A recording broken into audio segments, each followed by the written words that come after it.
How do we decide की आता हा बिझनेस ग्रो नाही होणार? तुम्ही आधी एज्युकेशनमध्ये होता तरी नाव you reduce that education sector. So हे कसं अनालाइज करायचं की आता मला ह्या बिझनेसमधून इकडे डायव्हर्ट व्हायचं आहे? So what are the symptoms काय असतात की आता this industry is not that lucrative and we to shift to something else? हे कसं शोधायचं? कुठचाही बिझनेस जो असतो ना, बऱ्याच वेळेला त्याची कालावधी लिमिटेड असते. फॉर एक्झाम्पल 90sमध्ये सगळ्यात चांगला स्कोप होता कम्प्युटर एज्युकेशनमध्ये. तेव्हा आम्ही सेंट अँजेलोस कम्प्युटर सुरू केलं. परंतु मला साधारणतः 2005-2006-7च्या आसपास समजायला लागलं की आता कम्प्युटर्स जे आहे ते तुम्हाला शाळेमध्ये आणि कॉलेजेसमध्ये शिकवलं जातं. म्हणजे याचं आता भविष्य एकदम शॉर्ट लिव्ड आहे आणि हे जास्ती दिवस टिकणार नाही. शेवटी 2018मध्ये आम्ही कम्प्युटर एज्युकेशनमधून एक्झिट घेतला. परंतु 2004-2005 साली I already ventured in to real estate development. तर मी काय केलं, जेव्हा तुम्ही एका एज्युकेशनच्या बिझनेसमध्ये असता आणि ज्या वेळेला हे एक असं एज्युकेशन आहे जिथे तुमच्यापेक्षा वयाने मोठे, पैशाने मोठे, स्टेटसनी मोठी लोक तुमच्याकडे पैसे भरतात आणि तुम्हाला सर म्हणतात. कारण it is not like school education ना, जिथे तुमच्या स्टुडंटचं वय नेहमीच तुमच्यापेक्षा कमी असणार. कम्प्युटर एज्युकेशनमध्ये मी 25 वर्षाचा होतो आणि माझे विद्यार्थी 60, 70, 80 वर्षाचे पण होते. तर तो एक असा क्षेत्र होतं ज्याच्यामध्ये माझे रिलेशनशिप्स वाढत गेले लोकांबरोबर. जेव्हा तुम्ही रिलेशनशिप वाढवता किंवा जेव्हा तुम्ही बिझनेस करता ना, तेव्हा तुम्हाला एक लक्षात ठेवलं पाहिजे की तुम्ही पैशाच्या व्यतिरिक्त अनेक गोष्टी कमवता. लोकांचा विश्वास, लोकांचे संबंध, लोकांची लोकसंख्या तुमच्या जीवनामध्ये वाढत जाते. तर त्या गोष्टींचा तुम्ही कशा प्रकारे सदुपयोग करू शकता याचा विचार करणं फार गरजेचं आहे. तर मला डायव्हर्सिफिकेशन करण्यासाठी फार सोपं झालं. From education I diversified in to real estate, from real estate into hospitality, from hospitality into resorts, from resorts into restaurants, from restaurants into packaged foods, from packaged foods into gymwear, from gymwear to artificial jewelry. असे अनेक बिझनेसेसमध्ये मी diversify करत गेलो. का?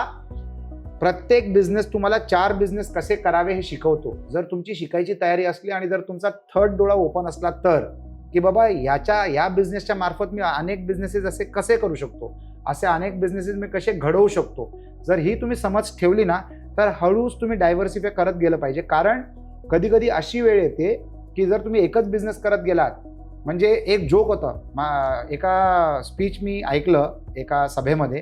तेव्हा ते म्हणाले एका घरात 4 भावंडे होते, 4ही रिक्षा चालवायचे. ज्या दिवशी रिक्षाची स्ट्राईक झाले सगळे उपाशी.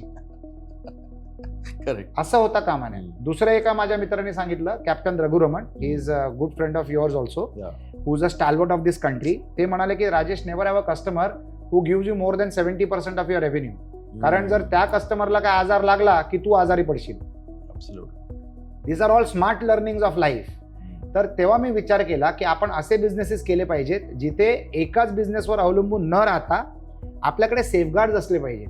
जेव्हा क्रॅश झाला US मध्ये, ट्विन टॉवरचा जो ब्लास्ट झाला, जे टेररिस्ट अटॅक झालं, त्या काळामध्ये सॉफ्टवेअर इंडस्ट्री टोटल ठप झाली आणि मी कम्प्युटर एज्युकेशनच्या ट्रेनिंग इंडस्ट्रीमध्ये होतो. तर माझी इंडस्ट्री सगळ्यात डायरेक्ट इफेक्ट झालेली इंडस्ट्री होती.